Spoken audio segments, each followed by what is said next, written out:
Każdy fan motoryzacji zgodzi się z tym, że jeśli jesteś prawdziwym fanem motoryzacji, chociaż raz w życiu powinieneś mieć włoski samochód z włoskiej stajni. No i faktycznie tak jest. Może mi się nie udało jeszcze w moim przypadku prywatnie zrealizować takiego marzenia, jakim jest posiadanie włoskiego samochodu, ale w tym tygodniu zapraszam Was na test naprawdę włoskiego samochodu, jakim jest Alfa Romeo Giulia Veloce.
Alfa Giulia to naprawdę niesamowity samochód. W 2016 roku ten samochód faktycznie się pojawił na rynku. To jest już prawie 6 lat generacyjnie, jeśli chodzi o Alfę, która jest pięknym, niesamowitym sedanem. Tak, sedanem. Dzisiaj w większości wszyscy ludzie wybierają SUV-y, a co z tymi świetnymi sedanami, które kiedyś królowały na naszych drogach? No właśnie, Alfa pokazuje, że przez 6 lat potrafi być niesamowicie pięknym samochodem i niesamowicie innowacyjnym, a także niesamowicie narysowanym włoskim samochodem. 6 lat generacyjnie nie zrobiło praktycznie nic z tym samochodem, on nadal niesamowicie wygląda i przepięknie po prostu się prezentuje. Jedna generacja i tylko jeden mały drobny lifting, gdzieś w okolicach 2018-2019 roku, który, szczerze powiedziawszy, naprawdę ciężko dostrzec cokolwiek, co zmienił. A jeśli chodzi o stylizację, jak już jesteśmy przy tym, no to opowiedzmy sobie, co tutaj wygląda i jak tutaj to wszystko się prezentuje. Zobaczcie na to. Niesamowicie wąskie, smukłe lampy. Takie, które przypominają jednak te starsze Alfy. Alfy 159 albo Alfę 156, kiedy tam były jeszcze pojedyncze soczewkowe światła. Tak tutaj tą stylizacją nadal świetnie to wszystko wygląda. Do tego połączenie tego wszystkiego z, po pierwsze, dosyć dużą i długą maską, ze względu na to, że silnik jest dosyć mocno cofnięty przed przednią oś i jest ułożony wzdłużnie, a nie tak jak się dzisiaj to robi poprzecznie, więc dzięki temu mamy także tą ogromną maskę i jest to wszystko jednak troszeczkę przesunięte. Agresywny zderzak w wersji Veloce, a nawet w wersji Sprint, która jest taką bardziej podstawową, niesamowicie jest narysowany po prostu przód. Tutaj widać tą finezję Włochów, którą po prostu przejawia się w każdym calu. Do tego trójkątny, charakterystyczny grill, który w Alfie Romeo już jest naprawdę bardzo długo. Przepiękny znaczek, jak to zawsze u Włochów, i charakterystycznie umiejscowiona rejestracja po prawej stronie, która oczywiście we Włoszech jest taka króciutka, a niestety u nas w Polsce już jest o wiele dłuższa, więc tutaj jest taka mała dygresja, jeśli chodzi o to. Samowicie po prostu to wszystko wygląda. Co ważne, samochód, jeśli chodzi o bryłę sedana, jest dosyć nietypowo. Po pierwsze, tak jak już wspominałem, bardzo długa maska, do tego dosyć szczupła, a także i wąska kabina i niesamowicie zrobiona linia, która po prostu ciągnie się do tyłu, gdzie kończy się bardzo przyjemnym, a także i niesamowicie narysowanym tyłem. Boczna część to po prostu jest czysta poezja, jeśli chodzi o przetłoczenia, gładkie przetłoczenia. W dzisiejszych czasach dosyć często stosuje się bardzo ostre przetłoczenia, które załamują światło i dzięki temu samochód wygląda nowocześnie i futurystycznie. W Alfie po prostu poszli na tradycję. Tu jest niesamowicie wszystko zaoblone i niesamowicie jest to po prostu narysowane. Ktoś, kto to po prostu rysował na desce kreślarce, to widać, że znał się naprawdę na rzeczach, bo w dzisiejszych czasach, po 6 latach, niełatwo jest w motoryzacji zrobić to, żeby samochód się nie zestarzał. Czas na koła. Koła i opony w Alfie Romeo to jest bardzo ważny element, bo w końcu wpływają na trakcję, na osiągi, na zawieszenie i na komfort z jazdy. Jeśli chodzi o Alfę Romeo, W Julii możecie mieć w najtańszej wersji oczywiście takie podstawowe 17-calowe koła, które naprawdę mają już finezyjny kształt i dosyć ładnie to wszystko wygląda. Kiedy już przebrniecie kilka różnych rodzajów 17-calowych kół, przechodzicie potem na 19-calowe koła, takie jak my mamy. To są słynne, oczywiście wzorowane na słynnych telefonach, które były kiedyś w Alfie Romeo. Teraz to jest nowoczesny wzór właśnie stylizowany na tamtych starych telefonach. Warto co zwrócić uwagę, te felgi naprawdę wyglądają ślicznie, są do tego niesamowicie lekkie, bo oczywiście producent wspomina, że to są zelżone felgi, które mają oczywiście wpływać także na lepszą trakcję, lepsze przyspieszenie oraz także wpływać na osiągi samochodu. Niesamowicie na pewno wyglądają także zaciski hamulcowe i także tarcza. Tarcze oczywiście są sporej wielkości, a także zaciski pozwalają ten samochód dosyć mocno i szybko zahamować oczywiście z wyższych prędkości, bo w końcu wersja Veloce jest szybka. Jeśli chodzi o to, wymaga to dopłaty 1600 zł, dokładnie wymaga malowanie tych zacisków. Możecie je mieć w kolorze żółtym, czerwonym, a także i w srebrnym stalowym i to wymaga dopłaty 1600 zł. Jeśli chodzi o samo ogumienie, Veloce wychodzi z fabryki na oponach Pirelli, oczywiście Pirelli P0, czyli słynne włoskie opony z przeznaczeniem sportowym i warto także zwrócić uwagę na to, że przednie koła, jak to w takich samochodach bardziej sportowych, bardziej rajdowych, przednie koła są węższe niż tylne, bo jednak preferencja tutaj jest tylnego napędu. Tu mamy 225 o profilu 40, a z tyłu mamy 255 szerokości. To jest kawał niesamowity już opony, jeśli chodzi o przełożenie na trakcję i na moment obrotowy. Warto także zwrócić uwagę na to, że w Alfie niesamowicie te koła są wyciągnięte na zewnątrz. Tutaj wszystko idealnie praktycznie pasuje z błotnikiem i warte zwrócenia kolejnym efektem rzeczy jest negatyw. Tak, ten samochód fabrycznie posiada pewnie stopniowy negatyw po to, żeby oczywiście zwiększyć trakcję na tylnych kołach, a tak żeby jednak zwiększyć przyczepność tych tylnych kół i zwiększyć pewność prowadzenia. Niesamowicie to wygląda, bo po prostu tutaj nie potrzeba już żadnych tuningowych dystansów, bo to koło idealnie tutaj licuje się z tym błotnikiem. Tylna część nadwozia Julii to jest po prostu coś niesamowitego. Nie chce to się zestarzeć i dobrze, że się nie chce zestarzeć. Zobaczcie, jak można pięknie narysować po prostu nadwozie prostego typu sedan. Niesamowicie jest pociągnięta tutaj ta linia. Ta szyba, która tutaj opada, oczywiście bez żadnej wycieraczki. Do tego ten ducktail, który jest już fabrycznie tutaj zrobiony, a możecie także sobie tutaj domówić karbonową lotkę albo lakierowaną lotkę, to zależy od pakietu. Możecie zapłacić za nią 2000 zł, a w najdroższej wersji przy karbonie możecie już zapłacić prawie 5000 zł za wystający, mocniejszy ducktail. Ale już w samej podstawie niesamowicie ten kuperek jest tutaj po prostu ładnie to zrobiony. Ładnie także niesamowicie są zrobione światła. Piękny wzór świateł LEDowych, który po prostu ładnie to wszystko podkreśla. I co ciekawe, klosze nie są takie typowo czerwone jak w większości samochodów, tylko są lekko różowe. Włosi. Musi być coś innego. Idąc troszeczkę niżej, zobaczcie także na masywność tego zderzaka.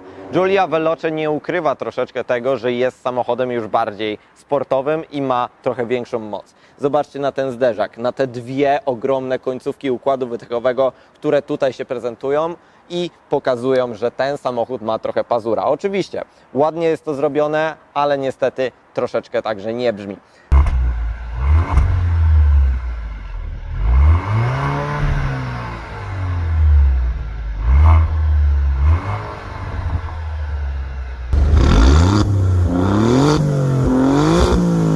Ze względu na to, po pierwsze, że mamy tutaj większą średnicę na zewnątrz i niestety jednak już przy oszczędności kosztów mniejszą średnicę w środku, jeśli chodzi o to. Plastikowa imitacja takiego dyfuzoru też na pewno ładnie to wszystko podkreśla. Do tego takie plastry miodu, naprawdę to wszystko dobrze wygląda. Całe nadwozie jest także dosyć fajnie i przyjemnie, oczywiście także poszerzone, bo zobaczcie na tą linię, jak ona się tu przyjemnie po prostu poszerza.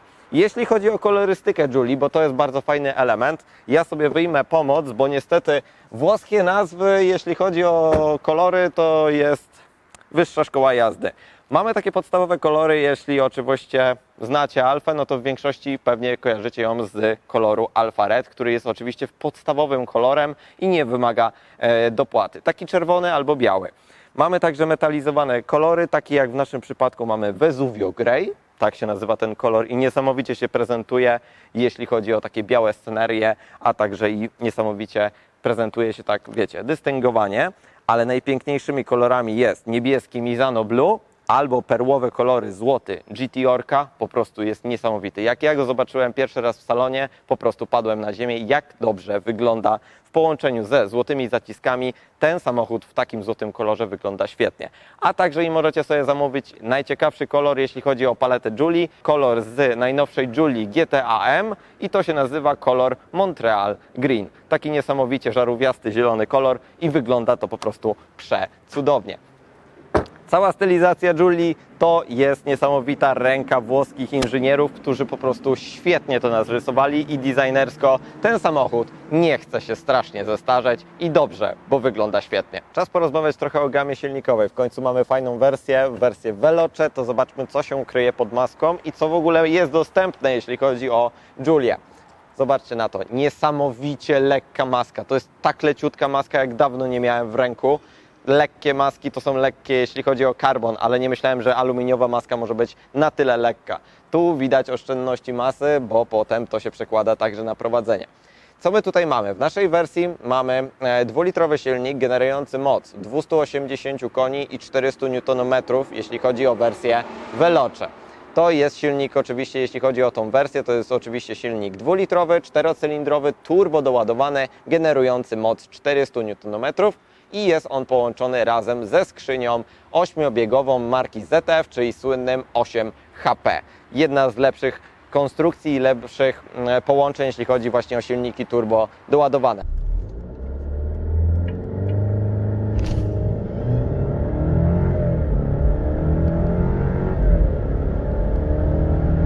Ale zobaczcie na to, zobaczcie, gdzie jest ten silnik. Tutaj są mocowania amortyzatorów, a silnik zaczyna się praktycznie na wysokości właśnie tych mocowań. Więc silnik praktycznie jednym cylindrem jest na wysokości przednich kół, a zobaczcie, ile miejsca jest także z przodu. Oczywiście to jest także strefa zgniotu, ale także pokazuje to, jak inżynierowie Alfy jednak pamiętali o tym, że przesunięcie silnika czym bliżej grodzi będzie skutkowało tym, że ten samochód się będzie lepiej prowadził. I faktycznie tak jest i na to warto zwrócić uwagę, że takie detale dają potem efekt, jeśli chodzi o prowadzenie. Co jeszcze możecie mieć w Alfie? Bo tutaj jednak na początku produkcji pojawiło się dużo różnych silników i może zacznijmy od tego. Macie benzynowe silniki dwulitrowe. To są oczywiście odmiana taka, jak my mamy, 280 koni lub słabsza odmiana w tańszych wersjach, która ma 200 koni i jest takim bardziej podstawowym silnikiem. Dodatkowo macie słynnego diesla JTDM, czyli silnik, który jednak zapoczątkował erę diesla i był jednym z najlepszych diesli na początku, przed erą Volkswagena. Także tutaj jest możliwy do zakupienia. 2,2 litra silnik diesla o mocy 210 koni. Także jest możliwy do zakupu i połączenia z 8-biegowym skrzynią ZF-a, bo tylko taką skrzynię możecie wybrać w tym momencie, jeśli chodzi o Alfa Romeo. Na początku produkcji mogliście także wyposażyć sobie w 6-stopniowy manual. W tym momencie gama silnikowa i gama skrzyń biegów została zunifikowana do jednego. Dwulitrowe silniki benzynowe, dwulitrowy, dokładnie 2,2 litra diesel, a także i pewna wisienka na torcie, jeśli chodzi o samochód ultrasportowy, który może być na przykład konkurentem dla BMW M3 czy M4, to jest słynna koniczyna, czyli słynna Alfa Romeo Giulia Quadrifoglio. Tak, Quadrifoglio z silnikiem oczywiście współpracującym i skonstruowanym także przez Ferrari dla Alfy Romeo. Wtedy macie V6 o rozwarciu cylindrów 90 stopni i mocy 510 koni z połączeniem tylnego napędu. Magiczna litera Q w Alfie, co oznacza? Q4 dokładnie. To nie oznacza słynnej wersji Quadrifoglio, to oznacza napęd, jeśli chodzi o naszą Alfę Giulię. Jeśli chodzi o Q4, to jest napęd oczywiście realizowany w formie 4x4. Tak, nasza Alfa Romeo Veloce jest w napędzie 4x4. Co warto zwrócić uwagę, to nie jest zwykły taki napęd 4x4, to jest napęd oczywiście z preferencją bardzo mocno tyłu. Tutaj 90% czasu jazdy jest pokonywany jednak w napędzie RWD. Przód jest w tym momencie dołączany, kiedy jest wyczuwany jakikolwiek uślizg, kiedy potrzebujecie szybciej wejść w zakręt. wtedy kiedy potrzebna jest przyczepność jednak na tej przedniej osi. Ale większość pokonywanych zakrętów czy większość pokonywanej jazdy jest jednak to napęd RWD. Co warto zwrócić uwagę, w tylnym mechanizmie różnicowym jest także zastosowana blokada typu LSD, czyli jest taka lekka szpera. Jeśli chodzi o ten napęd Q4, możecie sobie to wybrać do oczywiście wersji Veloce, jeśli chodzi o właśnie naszą moc, czyli 280 koni. Wersja 200-konna jest możliwa do zakupienia z tylko tylnym napędem typu RWD. Wersja z dieslem JTDM już występuje także z napędem Q4. No i słynna Quadrifoglio, tam już możecie mieć tylko RWD i słynny napęd właśnie ten tylny w połączeniu z ZF-em 8-biegowym, więc tam już się na pewno dzieje. W naszym przypadku Q4 robi niesamowitą robotę, ale o tym sobie porozmawiamy trochę więcej w czasie jazdy. Świetny design, świetna linia, ale w końcu jednak to jest sedan. Nigdy sedany nie słynęły z wielkiej praktyczności czy z wielkiego bagażnika. Warto pochwalić na pewno to, że klapa niesamowicie szybko się otwiera, a także i niesamowicie szybko się zamyka, bo tu nie ma żadnej elektroniki, to jest po prostu zwykła sprężyna i to naprawdę bardzo dobrze działa. Po pierwsze, zwróćcie uwagę na to, jak niesamowicie szczupły, nie powiedziałbym wąski nawet, po prostu jest otwór bagażnika. Tutaj, żeby coś wsadzić większego czy większe pudełko, będzie to dosyć duża trudność. Jeśli chodzi o Alfa Giulię, tutaj macie bagażnik wielkości 480 litrów. To jest naprawdę przyjemna wartość, tylko warto zwrócić uwagę na to, że on jest niesamowicie głęboki i trzeba niesamowicie głęboko także sięgnąć ręką, żeby coś wyciągnąć z końca bagażnika, bo tak jak mówiłem, ta szyba jest dosyć długa i dosyć ten otwór jest pokraczny, więc ciężko tutaj coś większego jednak wsadzić. Jeśli chodzi o udogodnienia, to mamy tak. Po pierwsze, mamy tutaj haczyki, które nam pozwolą przewieźć maksymalnie do 22 kg, więc zakupy możecie sobie powiesić na takim fajnym, przyjemnym haczyku. Jeśli chodzi o oświetlenie, mamy dwie żarówki standardowego typu, oczywiście halogenowego i zamontowany jeszcze nagłośnienie Harman Kardon. Tutaj dokładnie jest zamontowany w tylnej półce głośnik wysokotonowy. To jest to wszystko dosyć dobrze rozwiązane. Dodatkowo w zestawie dostajecie taką przyjemną siateczkę, która jest bardzo fajnie zorganizowana. Po pierwsze, możecie sobie tutaj wsadzić przedmioty pod spód, a także i tutaj pomiędzy siatkę. Taka jest dwufunkcyjna siatka, która naprawdę dobrze i przyjemnie tutaj wygląda. Do tego standardowo macie tutaj gaśnicę, która jest przyczepiana tutaj na rzep. Pod podłogą, jeśli chodzi o pod naszą siatką, znajduje się mikroskopijny schowek, najprawdopodobniej na tą gaśnicę, choć raczej ciężko, żeby tutaj weszła. Tutaj mamy po prostu śrubokręt, jakbyśmy mieli rozkręcać naszą Alfę, albo także i oczywiście hak holowniczy, gdyby nasza Alfa jednak się popsuła, ale raczej się te nowe Alfy już tak nie psują. Więc tutaj jest to wszystko, jeśli chodzi o bagażnik. Warto zwrócić uwagę, że tutaj jest też kolejny aspekt, o którym mówiłem już przy silniku, o rozłożeniu masy, tak samo tutaj. Tutaj jest zamontowany akumulator, to jest tak jak w starszych generacjach BMW. Dla rozłożenia masy przód-tył, żeby ten samochód jednak jeszcze lepiej się prowadził, cały akumulator i całe złącze elektryczne i wszystko, jeśli chodzi o elektronikę, zostało przeniesione do tylnej części, tutaj właśnie w prawy boczek i tutaj znajduje się i mieszka sobie akumulator. Co prawda jest tutaj jeszcze sporo przestrzeni, więc można jeszcze ewentualnie jakieś tam małe swoje bibeloty powsadzać. Jeśli chodzi o powiększenie tego bagażnika, no bo czasem potrzebna jest większa wartość litrażu, no to tutaj macie dwie takie wajchy, wystarczy, że je pociągniecie jedną oraz drugą i w tym momencie musicie wejść do środka i po prostu pociągnąć kanapę i w tym momencie sobie to złożyć. Co prawda ja się do tego świetnie nie przygotowałem, bo prawy fotel mam za bardzo przesunięty do tyłu, ale w takiej wartości macie 1200 litrów pojemności bagażnika. No co prawda niestety to nie są takie świetne rezultaty jak w dzisiejszych SUV-ach, ale w końcu pozwoli Wam to przewieźć jakiegokolwiek większe przedmioty. Co ciekawe, ostatnią z ciekawych tutaj rzeczy jest na pewno możliwość przewiezienia samych nart. Jeśli chodzi o bagażnik, tutaj w tym momencie macie możliwość przewiezienia samych nart albo dłuższych przedmiotów, bo jednak część środkowa same kanapy potrafi się złożyć w proporcji 20, 40, 20. 480 litrów to i tak jest naprawdę przyjemna wartość, ale nie zmienia to faktu, popatrzcie na ten tył, to po prostu Wam się wszystko uzasadni, że to jest sedan, który jest naprawdę piękny. Jeśli chodzi o pojemność baku, tutaj mamy 58 litrów, jeśli chodzi o Giulię. Może nie jest to jakiś rekordowy wynik, bo wcześniej większość sedanów miała okolice 60-65 litrów, tutaj jest zmniejszony lekko bak do 58, co pozwoli Wam przejechać przy spalaniu w mieście 15 litrów na 100, jakieś 380 km. Po autostradzie pewnie bliżej 450. Praktyczność sedana na tylnym rzędzie siedzeń nigdy nie była jakimś sporym atutem, ale zobaczmy, jak jest w tej przepięknej Włoszce. No i tak, zaczynamy od wejścia tutaj do środka, które jest niesamowicie mocno specyficzne przez tylne nadkole, które jest, zobaczcie, jak mocno wyprofilowane i jak niewielki jest otwór drzwiowy. Jeśli będziecie chcieli tutaj sadzać dzieciaki w fotelikach, to naprawdę współczuję, bo tutaj nie będzie łatwo zasadzić te dzieciaki w fotelikach, bo po prostu ten otwór drzwiowy jest naprawdę niesamowicie wąski.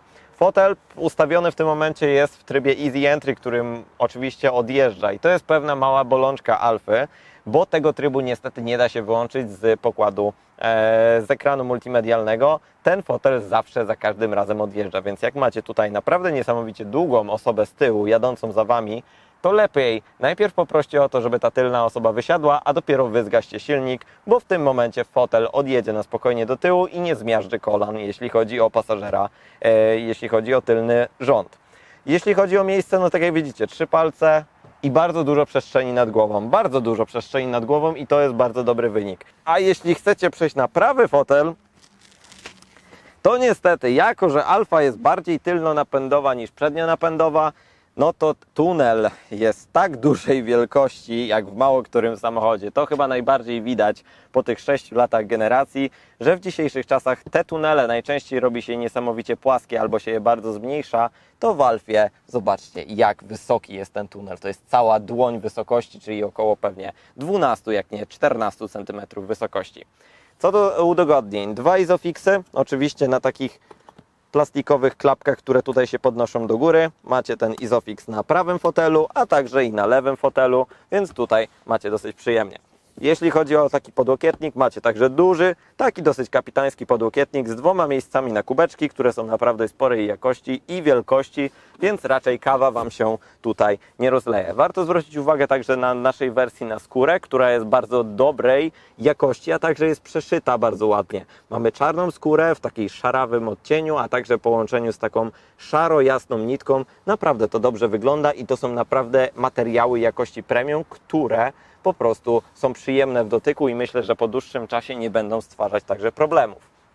Oświetlenie nad głową mamy 2 lampki LEDowe, które oczywiście uruchamiają się po otwarciu drzwi. Macie także nawiew, jeśli chodzi o klimatyzację, bo klimatyzacja jest tylko dwustrefowa, więc z tyłu pasażerowie nie mogą sobie regulować temperatury, ale mają jednak nawiew, więc jakaś takie udogodnienie jest. Materiały są naprawdę dobre, bo same boczki drzwiowe są bardzo dobrze wykonane i także bardzo ładny dekor w formie takiego plastiku, aluminium. Bardzo ładnie to wszystko wygląda, ładnie się komponuje także z głośnikami Harman Kardon, które mamy tutaj na pokładzie.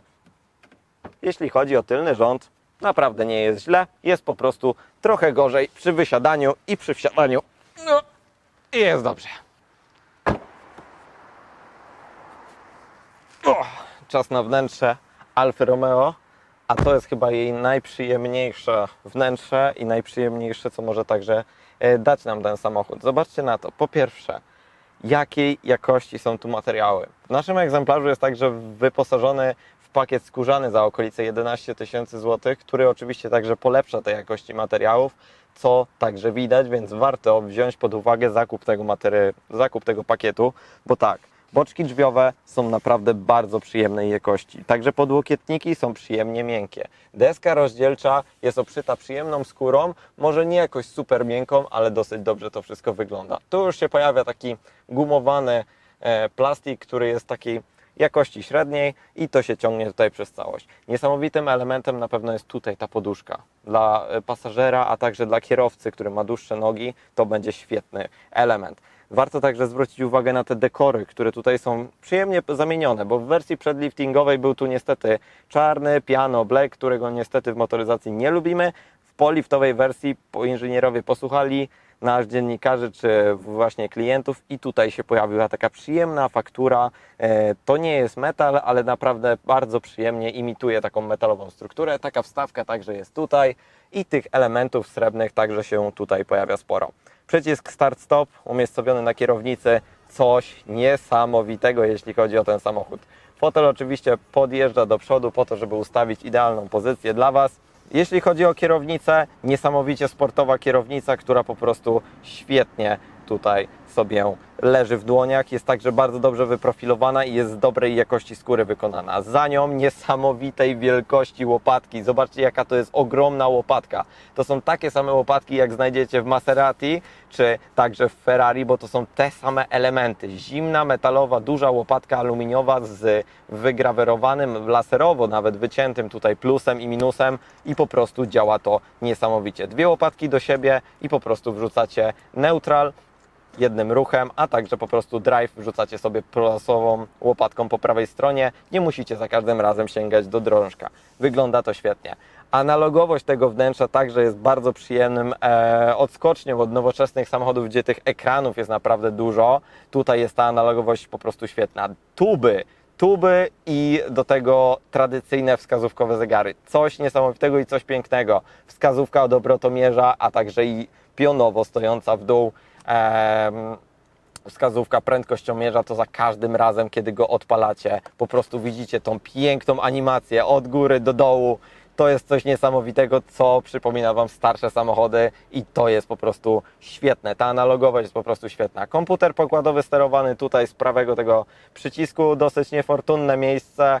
Za dużo funkcji także nie ma, bo tutaj jest lane assist, prędkość, średnie spalanie i ogólnie to na tym możemy zakończyć, bo tutaj za dużo po prostu funkcji nie ma. Jeśli chodzi o ciekawsze funkcje, no to macie tutaj taki ekran, który po liftingu został wyposażony już także w dotyk, bo kiedyś było tylko sterowanie tym oto pokrętłem, takim trochę rodem iDrive. Tutaj jest takie małe nawiązanie do BMW, także można tym sterować z poziomu właśnie tego pokrętła, ale jednak wygodniej. Czasem wystarczy po prostu smyrnąć palcem, bo to działa nawet dobrze, chociaż tak jak widzicie, nie jest to idealny system, ale działa naprawdę dobrze. W wersji Veloce macie także oczywiście wskaźniki techniczne, takie jak ciśnienie oleju, doładowanie boostu i tak dalej, i tak dalej. Nawet jeśli chodzi o generowaną moc. I tak jak widzicie, nawet olej się podciągnął do góry.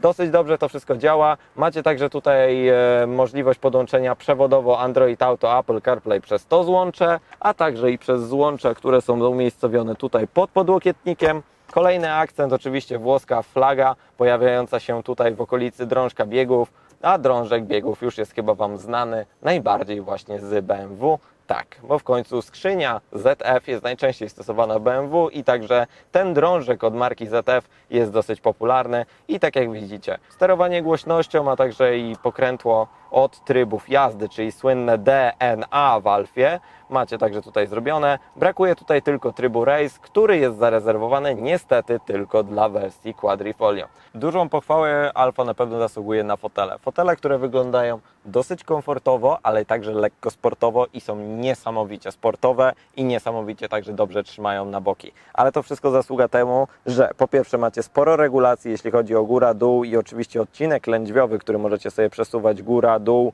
i także go mocno wypychać. Macie także do tego możliwość zapisania tych ustawień w formie pamięci, ale co najważniejszym elementem w tym samochodzie jest możliwość regulowania zaciskania boczków, które możecie sobie dostosować do Waszego ciała za pomocą tych dwóch przycisków. Możecie niesamowicie to zależyć, kiedy jesteście osobą dosyć tęgą, a także kiedy jesteście osobą taką jak ja, dosyć szczupłą. Te boczki możecie sobie naprawdę niesamowicie napompować, co pozwala Wam oczywiście podczas niesamowicie przyjemnych zakrętów nie wypadać z tego fotela i trzymać się tu i tą pewną pozycję tutaj jednak utrzymywać. Wygodne, komfortowe, myślę, że na dłuższych trasach też dobrze się sprawdzą, ale w zakrętach robią najlepszą robotę i po prostu Alfa skradła tym moje serce. Co? Zaczynamy jazdę. Przyjemnie dosyć odpala ten samochód. Jest taki przyjemny dźwięk, jeśli chodzi o jazdę. Taką w niskich obrotach, więc co? Mamy Giulię Veloce, czyli mamy szybki samochód według nazwy i faktycznie także tak jest. Giulia Veloce ma 280 koni i z tych 280 koni spróbujmy sobie skorzystać. Tryb DNA, wrzucamy sobie tryb D, czyli najbardziej już taki sportowy, bo nie mamy tu niestety trybu race. I co? Po prostu pobawmy się tym samochodem.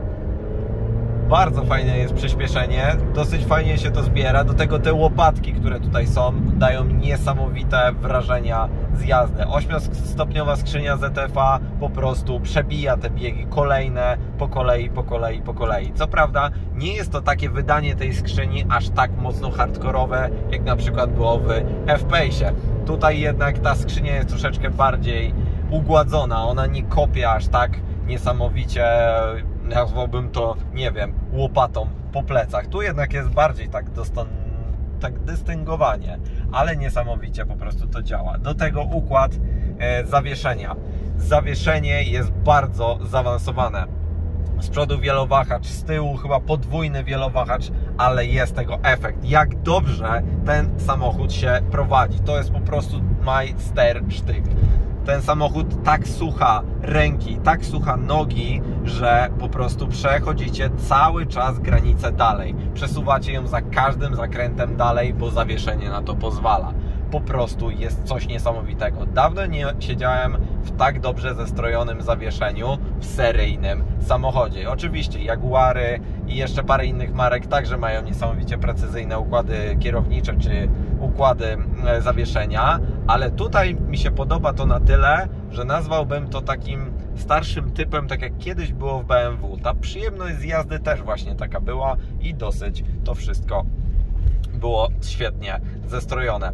Jeśli chodzi o zawieszenie, nie ma tu po prostu żadnego zawahania. Tam, gdzie skręcicie kierownicą, tam po prostu samochód jedzie. Warto także zwrócić, że układ kierowniczy jest bardzo szybki. Każde ruchy po prostu są niesamowicie szybko wykonywane i ostro. Jeśli wpinacie kontrę, to po prostu trzeba to zrobić mniejszą ilością, bo ten samochód naprawdę już mocno wychyla koła, więc każde manewry, testy łosia po prostu kończą się takim efektem, że bardzo szybko ten samochód jednak kierunek zmienia. Jeśli chodzi o zawieszenie, ja jestem niesamowicie zadowolony, jeśli chodzi o jego precyzję prowadzenia. Gorzej jest troszeczkę z komfortem. Komfortu jednak zabrano w tym samochodzie dosyć sporo, bo po prostu w Giulii Veloce czuć to zawieszenie. Ono jest dosyć sztywne i dosyć twarde. Na nierównościach daje radę, ale na nierównościach poprzecznych potrafi lekko po prostu podskakiwać. No ale taki jest po prostu efekt w tym samochodzie, ale także pokazuje jego charakter. Dzięki temu, że jest tak zestrojone, po prostu macie ten zapas, macie tą przyjemność z jazdy, że po prostu naciskacie ten pedał, dajecie sobie bieg dalej i wiecie, że każde ruchy tą kierownicą przeniesiecie idealnie na asfalt. Jeśli chodzi ogólnie o silnik, przejdźmy sobie do silnika, bo tutaj już tak kolorowo nie jest i ta Włoszka jednak parę swoich wat ma. 280 koni w tym samochodzie to jest naprawdę bardzo przyjemny wynik, lecz jest okraszony tym, że nawet w trybie dynamicznym niestety jest dosyć duży turbo lag. Zobaczcie, naciskam pedał przyspieszenia, mamy bieg pewnie ze trzeci, teraz dopiero wstał, ale po pełnym kickdownie on wtedy dopiero wstanie, ale kiedy macie już jednak niższe biegi, takie w trybie D, on sobie zejdzie z tymi biegami, wrzucicie go sobie w neutral, to on dosyć długo wstaje. Naciskacie pedał przyspieszenia, nic. Teraz dopiero wstał. Bardzo duża zwłoka jest w pedale przyspieszenia i szczerze powiedziawszy, to dla mnie kwalifikuje się do przemapowania. Ten samochód jak kupujecie, raczej oddałbym do tunera po to, żeby nie zrobił moc, bo faktycznie z tego silnika można jeszcze wykrzesać trochę więcej mocy, ale bardziej, żeby poprawił układ właśnie pedału przyspieszenia, bo jest za duża zwłoka. Po prostu ten turbo dziura jest za duża jak na taki silnik. Oczekujecie od tego, że ta reakcja będzie w miarę natychmiastowa, ale w trybie D ona nawet jest już lekko spowolniona. Dopiero przy niższych biegach, wtedy kiedy zbijecie sobie naprawdę te biegi do trójki, czwórki, to wtedy ten samochód zaczyna wstawać. Ale tak to jest naprawdę rewelacyjnie. bo mocy jest wystarczająco, a także i ten napęd pozwala przenieść tą moc na asfalt. Co prawda jedziecie w większości na napędzie RWD i faktycznie w naprawdę niewielkiej ilości sytuacji jednak to AWD się gdzieś dołącza, więc w takiej formie to wygląda i faktycznie na ekranie głównym także można sobie to gdzieś tutaj zobaczyć, jeśli chodzi o to RWD. Jeśli chodzi dalej o spalanie i inne takie rzeczy, w mieście 15. Krótko mówiąc, 15 litrów na 100 km, bo przez to opóźnienie gazu trzeba jednak ten gaz troszeczkę mocniej wdusić. W trasie będzie okolice pewnie 10-11 litrów, ale słyszałem też o rekordzistach, którzy zrobili wynik okolice 8-9 litrów. Jazda Giulią jest po prostu czymś naprawdę niesamowitym. Spalanie jest ok, po prostu jak na 2-litrowy mocny silnik to i tak naprawdę nie jest aż tak źle. Po prostu małe wady są w formie najbardziej jednak tego silnika, bo oczekujecie od niego troszeczkę więcej niż on jakby daje. Do tego ta 8-stopniowa skrzynia ZF-a po prostu jest bardzo, bardzo dobrym układem i cieszę się także z tych ogromnych łopatek, które po prostu nadają charakteru temu samochodowi i pozwalają się Wam także pocieszyć. Największą wadą Giulii w Veloce to jest układ wydechowy. Niestety, tak jak widzieliście, tyle ile żeśmy tutaj poprzyspieszali, pohamowali, niestety nie ma dźwięku. Nie ma dźwięku i to jest największa wada tego samochodu. On nie brzmi. On zabrzmi tylko w tym momencie, kiedy go odpalacie, ale później w ogóle niestety już go nie słychać. Ani w wyższych, ani w niższych partiach obrotowych ten dźwięk po prostu gdzieś ginie. Więc co? Trzeba będzie po prostu zmienić układ wydechowy na aftermarketowy, jeśli chcielibyście troszeczkę posłuchać tej rzędowej czwórki, która tam po prostu sobie pracuje, jakkolwiek z ciekawym, przyjemnym basem, bo tutaj po prostu nie ma niczego więcej. Wartym wspomnienia jest na pewno to, że hamulce w Alfie są naprawdę bardzo dobrej jakości. Czuć, że ten samochód jednak dobrze się zachowuje i dobrze zachowuje się także po naciśnięciu hamulca. One nie puchną, ale jednak podobno puchną przy mocniejszych używaniach na torze, bo to słyszałem od moich znajomych, którzy taki samochód jednak posiadają. Warto zwrócić także uwagę na to, że nie mamy tutaj tradycyjnego układu hamulcowego, taki jak w zwykłych samochodach, tylko jest on sterowany elektronicznie. Tak, hamulec, który naciskamy, nie ma jakby faktycznego połączenia razem z układem hamulcowym. On jest typu brake by wire, czyli po kabelku. Tak, naciskacie hamulec, który faktycznie jak go naciśniecie, on jest naprawdę taki dosyć mocno twardy. Ale jednak jest to impuls, który potem jest przenoszony bezpośrednio już na hamulce. Ale nie zmienia to faktu, że Alfa nawet w takim zestawie, jeśli chcecie się pobawić tak po prostu na ulicach, a nie bardziej na torze, to jednak naprawdę bardzo dobrze hamuje i tutaj większego zarzutu żadnego nie ma. Jeśli chodzi o naszą wersję testową, jest to Alfa Romeo Giulia w wersji Veloce, czyli już naprawdę z przyjemnym pakietem wyposażenia. To jest okolice 274 900 zł już po doposażeniu w pakiet autonomii, a także i w pakiet, jeśli chodzi o nasze piękne czerwone hamulce i także pakiet premium, który jest w wartości 11 000 zł i także pozwala przyjemniej wykończyć wnętrze naszego pojazdu. Wisienką na torcie na pewno jest niesamowita wersja Quadrifoglio, ale tam już niestety musicie przygotować aż 473 000 zł, ale to, tak jak już wspomniałem w tym filmie, to jest konkurencja dla BMW M3, czy M4, czy Mercedesa C-klasy C63 AMG. No i tak oto minął cały weekend z Alfą. Czy zostałem alfaholikiem? Tak, niestety tak, a bardziej stety tak. Samochód, jakim jest Alfa Romeo, to faktycznie ciężko się w tym samochodzie nie zakochać. To jest niesamowity samochód, jaki ma niesamowite zawieszenie. Układ kierowniczy to jest coś, co jest niesamowitego także w tym samochodzie. Do tego kompan, jaką jest skrzynia biegów, jest coś niesamowitego. Napęd Q4 też pozwala przyjemnie pokonywać zakręty, ale nie wszystko jest takie piękne, jak to malują, bo Alfa także ma swoje małe bolączki. Pierwszym z nich na pewno jest bolączka w formie silnika. Silnik niestety wymaga troszeczkę dostrojenia, bo niestety dosyć późno wstaje turbo i dosyć długo się napędza. Trzeba troszeczkę trzymać go na wyższych obrotach i niestety mieć przez to wyższe spalanie po to, żeby ten samochód tak trochę z ciosa jednak mógł pójść. Kolejną wadą na pewno jest układ wydechowy, bo układ wydechowy w Alfie Romeo Giulii Veloce niestety jest bardzo, bardzo cichy i tylko słychać go lekkim cold startem, wtedy go możecie usłyszeć, ale podczas jazdy niestety brakuje bardzo mocno dźwięku w tym samochodzie. Jakby on był, ten samochód byłby prawie idealny, ale te dwie wady i tak nadal można sobie spokojnie z tym poradzić w wersji aftermarketowej, czyli po prostu po zakupie tego samochodu udajecie się do tunera, żeby przeprogramować silnik i uzyskać jeszcze większą moc tego silnika i uzyskać także przyjemniejsze parametry jego pracy, a także układ wydechowy wystarczy zmienić na aftermarketowy, po prostu doliczyć sobie delikatnie przy zakupie okolice 10 tysięcy złotych, nawet 15 tysięcy złotych na przyjemnie brzmiący układ wydechowy, tak żeby nasza Giulia pięknie brzmiała. No i dziękujemy serdecznie Sobiesław Zasada Automotive za to, że mogliśmy dla Was zrobić ten test, przetestować Alfa Romeo Giulię, bo było to wszystko warte. A Wy zasubskrybujcie kanał Motookiem, polajkujcie nasze wszystkie fanpage na social mediach takich jak Facebook czy Instagram, zajrzyjcie na stronę motookiem.pl, bo tam pojawi się najwięcej właśnie w formie artykułu czy w formie zdjęć o tej Alfie Giulii Veloce. A ja co? Poszukuję chyba raczej egzemplarza dla siebie, bo ten alkoholizm jednak we mnie chyba pozostanie na dłużej. Trzymajcie się, cześć!